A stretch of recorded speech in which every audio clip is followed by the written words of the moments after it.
The room was smaller than he expected, not cramped, but intimate in a way that made him uncomfortable.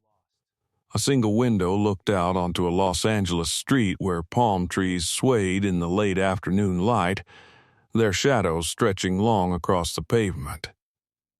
Jackson Browne sat in a leather chair that creaked when he shifted his weight, his hands resting on his knees, fingers tapping a rhythm only he could hear. Across from him, separated by maybe 6 feet and an entire universe of unspoken things, sat a man in his 50s with gray hair and kind eyes that didn't look away when Jackson looked up. The therapist, Dr. Brennan, he'd said his name was, hadn't spoken in almost 2 minutes. Just sat there, patient, waiting. Not in a way that felt like pressure, just present, like he had all the time in the world and nothing else mattered except this moment. Jackson hated it, hated the silence, hated the way it made everything inside him feel louder, hated that he was here at all. But he was here, and that meant something had already broken. "I don't know what I'm supposed to say," Jackson said finally. His voice came out rougher than he intended, like he hadn't used it in days. Dr. Brennan nodded. "There's no supposed to. Just whatever's true." Jackson almost laughed. "That's the problem. I don't know what's true anymore." The year was 1976. From the outside, it looked like Jackson Browne was winning. His album had done well. Better than well. Critics loved it. Fans loved it. He was selling out venues, getting recognition, making the kind of money he'd never imagined when he was playing coffee houses for 20 people. He should have been happy. Everyone kept telling him he should be happy. And maybe that was part of the problem. The gap between what he was supposed to feel and what he actually felt had grown so wide he didn't know how to cross it anymore. He'd been on the road for 8 months straight. Different city every night. Different stage. Different crowd. Same songs. Same routine. Same hollow feeling in his chest when he walked off stage, and the applause faded and he was alone again in another hotel room that looked exactly like the last one.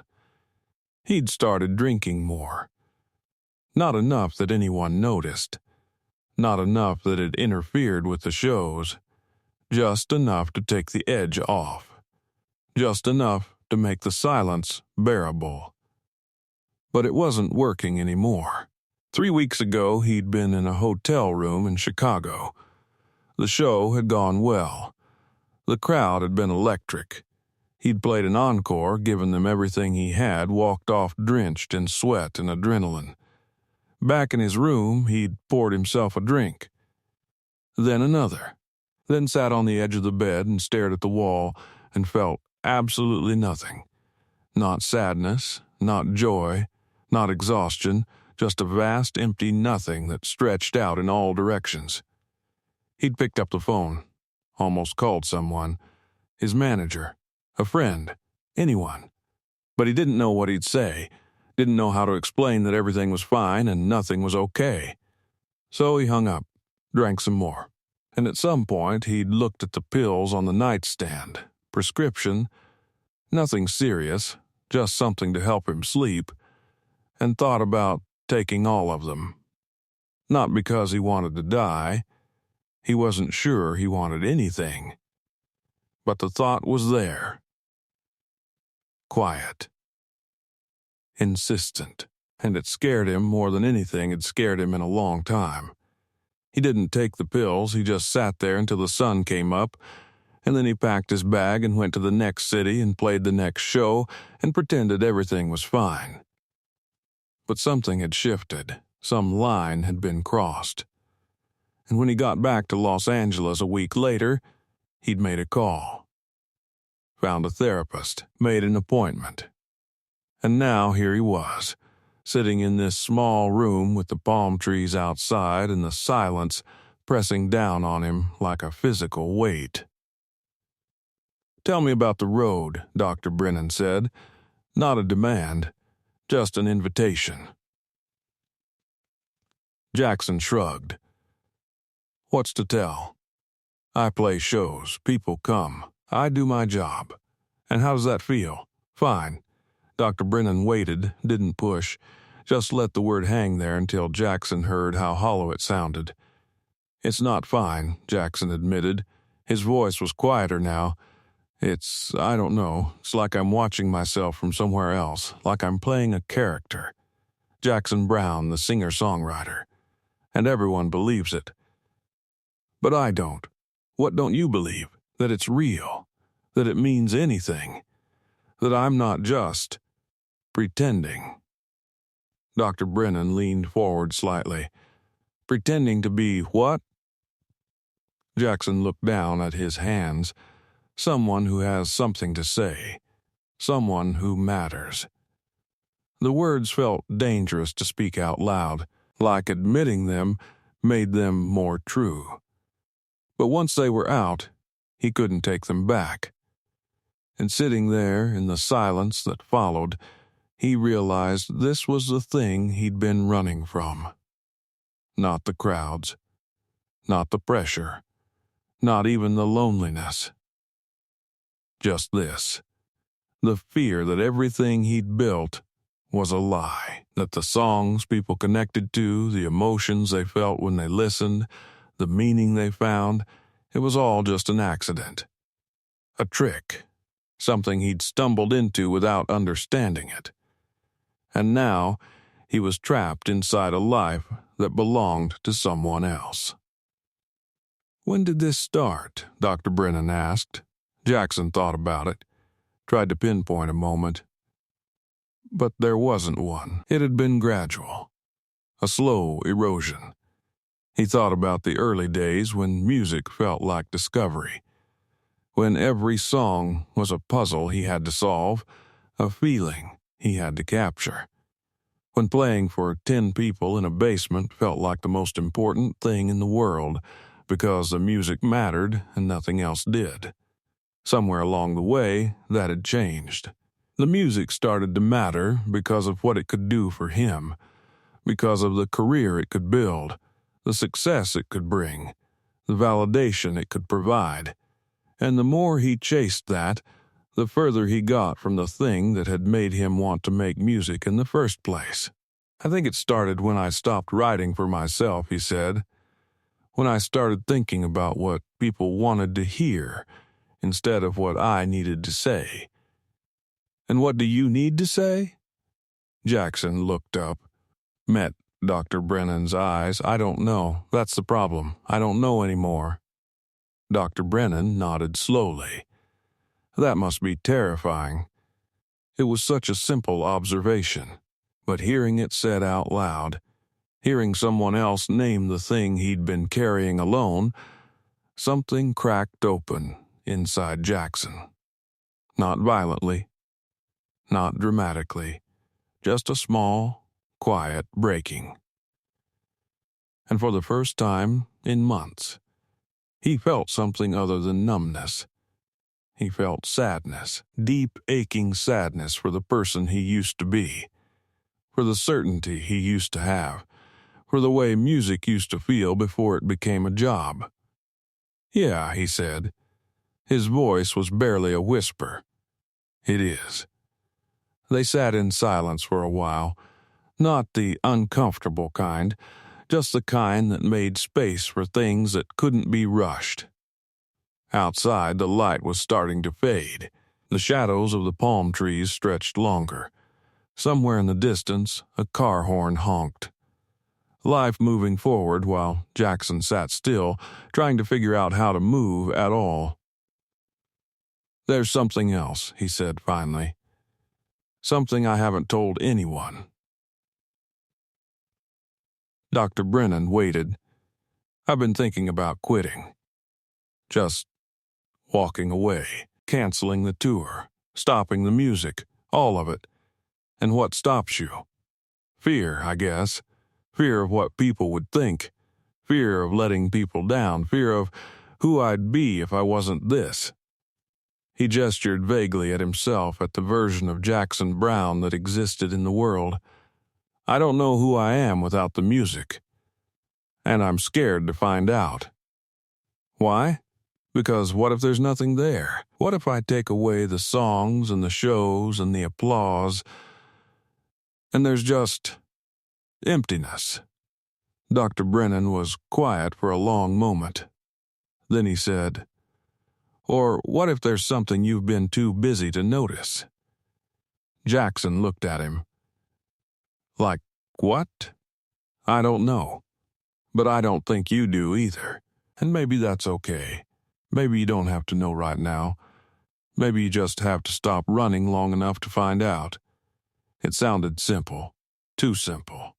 But sitting there, Jackson realized that's exactly what he'd been doing. Running. From silence. From stillness. From the uncomfortable possibility that he didn't have all the answers. That maybe he never would. And that maybe that was okay. Over the next few months, Jackson kept coming back to that room. Once a week, sometimes more. Each session peeling back another layer, exposing another wound he didn't know he was carrying. They talked about his childhood, about the pressure to succeed, about the way he'd learned to perform emotions before he'd learned to feel them, about the loneliness of being seen by thousands of people and known by none of them. Dr. Brennan never told him what to do, never offered easy solutions, just asked questions, held space, let Jackson find his own way through the fog. Slowly, things started to shift. Not all at once, not in some grand revelation, just small adjustments. Jackson started saying no to things, turned down interviews that felt like performances, canceled a few tour dates, gave himself permission to rest, to be bored, to sit with discomfort instead of numbing it. He started writing again. Not for an album, not for anyone else, just for himself. Songs that didn't have to be perfect, songs that didn't have to mean anything, songs that were just expressions of whatever he was feeling in that moment, messy and unfinished and real. One afternoon, sitting in Dr. Brennan's office, he played one of those songs on his guitar. It was rough. The lyrics didn't quite land. The melody wandered. But when he finished, he looked up and saw something in Dr. Brennan's expression that made him pause. "What?" Jackson asked. "That's the first time I've seen you look present," Dr. Brennan said. "Like you were here, not performing, just being." Jackson set the guitar down, felt something warm and unfamiliar bloom in his chest. Not happiness exactly, but something close. Something that felt like the beginning of it. "I think I forgot what that felt like," he said. "Well," Dr. Brennan said gently, "now you're remembering. The year didn't suddenly become easy. There were still bad days. Days when the numbness came back. Days when he questioned everything and wanted to give up. But there were also good days. Days when he played music and felt connected to it again. Days when he sat in silence and didn't feel like he was drowning. Days when he looked in the mirror and recognized the person staring back." Near the end of the year, Jackson was offered a big tour. A tour that would have paid well, raised his profile, cemented his place in the industry. A year ago, he would have said yes without thinking, would have seen it as validation, as proof that he mattered. But sitting in Dr. Brennan's office, talking through the decision, he realized something had changed. "I don't want to do it," he said. "Why not?" "Because it doesn't feel right. It feels like going backward, like stepping back into a version of myself I'm trying to leave behind." "And that scares you?" "Yeah, but not as much as losing what I've found this year." Dr. Brennan smiled, not triumphant, just knowing. Then I think you have your answer." Jackson turned down the tour. Some people didn't understand. His manager was frustrated. A few friends questioned whether he was throwing away his career, but Jackson felt something he hadn't felt in a long time.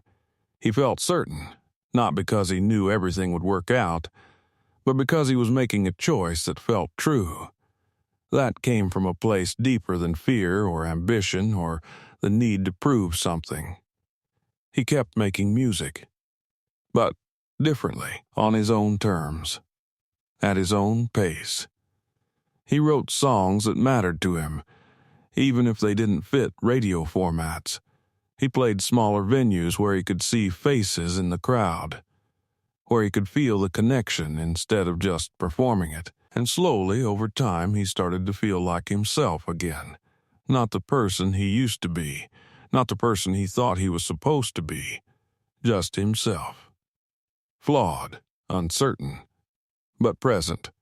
Years later, sitting in that same office, Jackson would ask Dr. Brennan what he thought the darkest year had been about, what the lesson was. Dr. Brennan would smile and say, "I don't think there was a lesson. I think there was just a person trying to find his way back to himself. And that's enough." Jackson thought about that often. Thought about the hotel room in Chicago, about the pills on the nightstand, about the moment he'd almost disappeared entirely. He thought about how close he'd come to losing himself in the pursuit of something that didn't even matter. But mostly, he thought about the small room with the palm trees outside, about the silence that had felt unbearable at first and eventually became a refuge, about the man with kind eyes who'd never told him what to do, just held space while Jackson figured it out for himself. One evening, near the end of 1976, Jackson sat alone in his apartment. No show to play, no place to be, just him and his guitar and the fading light. He played a few chords, nothing in particular, just sounds moving through the air, and for the first time in a long time, he didn't feel the need to turn them into something, didn't feel the need to capture them or perform them or make them mean anything. He just let them exist, let them be enough. And sitting there in the quiet, with the year behind him and an uncertain future ahead, Jackson realized something he couldn't have articulated if anyone had asked. He realized that the darkest year hadn't been about hitting bottom or finding redemption or learning some grand lesson. It had been about permission. Permission to stop. To feel. To not have all the answers. To be human in a world that wanted him to be a symbol. He thought about all the people out there, sitting in their own rooms, in their own silence, carrying their own weight, who felt like they were supposed to have it all figured out, who felt like struggling meant failing, who felt like asking for help was weakness.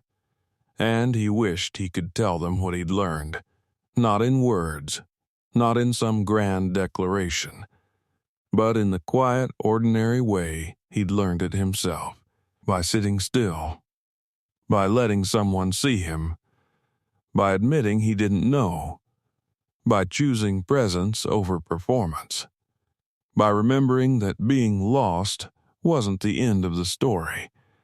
Sometimes it was just the beginning of finding your way back. He set the guitar down, looked out the window at the city lights beginning to flicker on.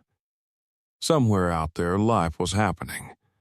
People were struggling and surviving and searching for meaning in the noise. And Jackson, sitting in his apartment with the weight of the year settling around him like a familiar coat, felt something he hadn't felt in a long time.